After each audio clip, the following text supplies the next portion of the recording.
మీకు మీరే ఏదొకటి అనేసుకుని మీకు మీరే అన్నీ నిర్ధారించుకొని మా కుటుంబాన్ని తప్పు పట్టకండి. మా బావగారు నిర్దోషి అని మేము నమ్ముతున్నాం.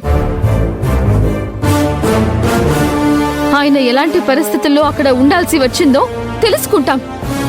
ఏ తప్పు చేయలేదని నిరూపించి మా బావగారిని విడిపించుకుని వస్తాం.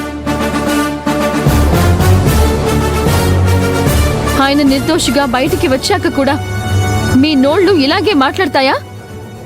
ఇప్పుడు మీరు వేసిన నిందలు వెనక్కి తీసుకోగలరా?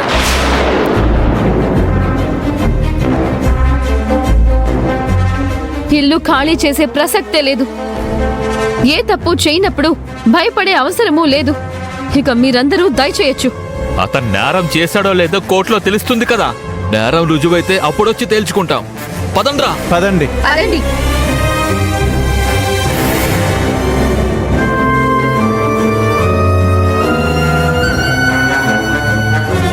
ఎవరికైనా చిన్న దెబ్బ తగిలితే దాన్ని మాన్పే ప్రయత్నం చేసే వాళ్ల కంటే ఆ దెబ్బ మీద ఇంకొక దెబ్బ కొట్టి ఆనందపడే వాళ్లే ఎక్కువ మంది ఉంటారు.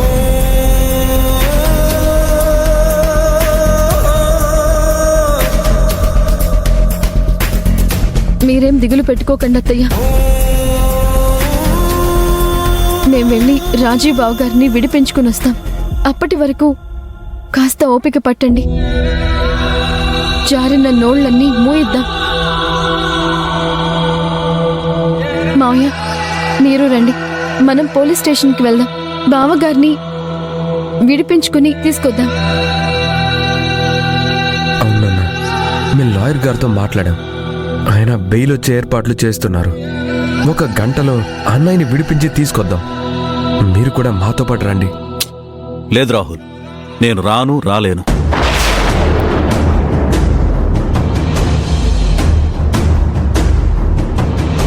ఇలా పంతం పడితే ఎలా నాన్న? రేయ్, ఇది పంతం కాదురా. నాలో ఉన్న దుఃఖం, ఈ గుండె లోపల నుండి తన్నుకొస్తున్న ఒక శోకం.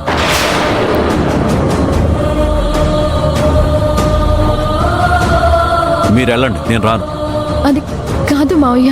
అమ్మా అభి, వద్దమ్మా. వాడి కోసం నేను రానంటే రాను. వేద, పద రా.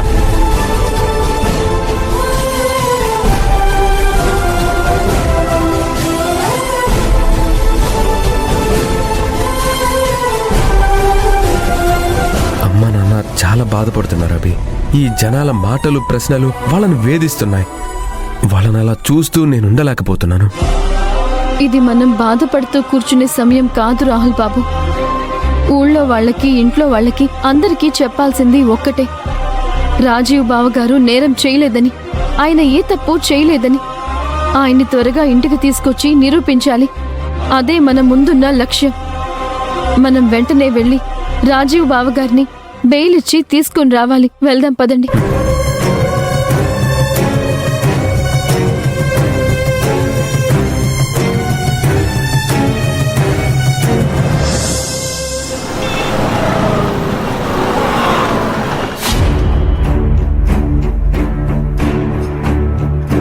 రాజీవ్ బావా, నిజం చెప్పు.